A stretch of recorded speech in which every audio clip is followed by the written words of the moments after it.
Ho ho ho ho! Ah! Damn it! That's not a fish. Oh, that's not a fish. That was a weed. I was cheated. I don't have enough energy to go fishing. Oh no, I used all my energy. Hang on. Let's eat this wonderful bowl of chili.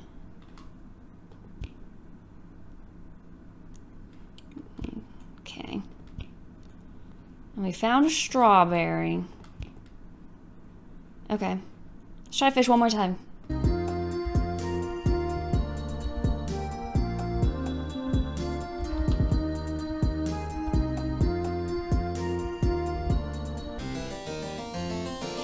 If I didn't get a goddamn fish. Okay.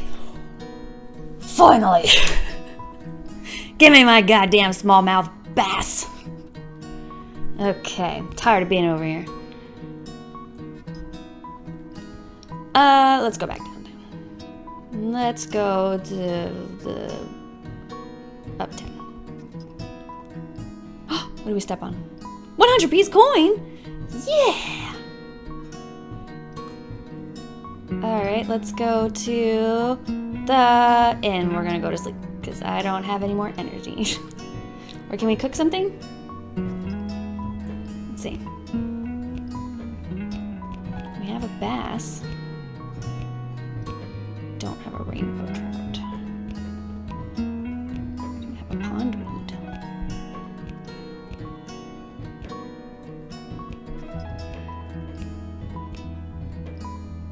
Ah, we don't have a potato. We could also make this, but we still don't have potatoes. Okay, never mind. I guess we're not gonna cook. We're gonna go to sleep for a little bit.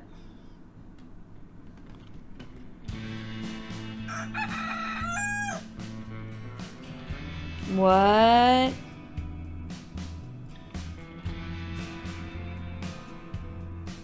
Hi, Dijon. When your eyes flutter open, you aren't in your bed at the inn. In fact, you're not at the inn at all. Instead, you seem to be laying on top of a blanket in a pile of hay. As you look around, you realize you recognize this place. This is Dijon's loft. Across the loft, Dijon sits with his legs hanging over the edge, staring out at the sunrise. At first, he doesn't realize you're awake, but when he hears you stirring, he turns to look at you. Oh, you're awake! You must be exhausted. Dijon moved from his spot at the edge of the loft, coming to sit cross-legged next to your makeshift bed. I bet you were so scared. You can't keep getting lost like that, honey. I was in bed. Was not lost. You can't help but stare at him, puzzled and a little creeped out. Dijon, I wasn't lost. What are you talking about? Dijon's smile twitches a little, and he cocks his head, looking at you almost like he thinks you're stupid. Thanks, Dijon. Of course you were lost. But it's okay. I brought you back to the flock. Oh, God. Try not to wander too far next time, though, all right? I might not be able to find you. When you stand and climb down the ladder to leave, he doesn't stop you. But you can feel his eyes on your retreating form, even without looking back to check that he's watching. Where would you like to go? Far, far, far away from this man. All right, my little cowpokes, it is time for me to chew some tobacco and rustle up some grub and die in my 30s like a true cowboy. Make sure to be here before next sunrise, and I'll see you next time. All of my exes were crazy.